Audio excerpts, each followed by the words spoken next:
باب الانفتال والانصراف عن اليمين والشمال. وكان انس بن مالك رضي الله عنه ما ينفتل عن يمينه وعن يساره ويعيب على من يتوخى قال من تعمد الانفتال عن يمينه. وبه قال حدثنا. فرمایا کہ حضرت تو دائیں بھی مڑے بائیں بھی مڑے، اس بات کی کوشش کرنا کہ دائیں ہی مڑتے رہے. جی.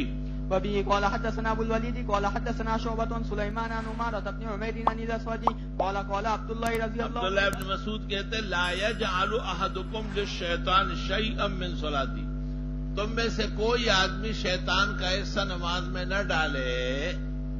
یرا ان حقا علیہ اللہ ينصرف الا عن يمینہ، جب بھی مڑے گا صبح سرد کے خطیب و امام تو دائیں مڑے گا. الکتا سے کہہ رہے بائیں بھی مڑو نا. لقد رأيت النبي صلی اللہ علیہ وسلم كثيرا ينصرف عن يساره. قاعدہ یاد ہے اس میں؟ ہاں، گر مبارک جو آپ کا ہے وہ محراب سے کس طرف ہے؟ بائیں دائیں؟ نہیں، محراب سے جب حضرت یوں منہ موڑ لیں گے تو پھر دائیں ہیں، اور اگر یوں بیٹھے تو بائیں.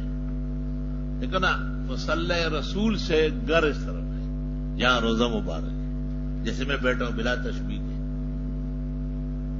اس طرف گر ہے نا.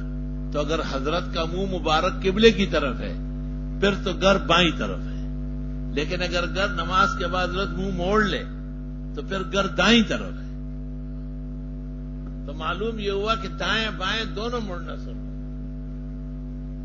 اور امام ابو حنیفہ کا مذہب کیا ہے یاد ہے کسی کو؟ بائیں مڑنا. کون سی کتاب میں؟ بس اس میں خود ہی رہا ہوا اجازت بگائی. کسی کو یاد ہے؟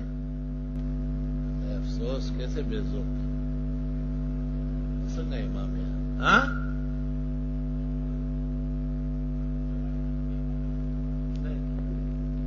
العذب المنہل المورود فی شرح سنن ابی داود، جو مصری عالم عمر خطاب نے لکھی ہے اور اس کے بیٹے امین نے تکمیل کی ہے.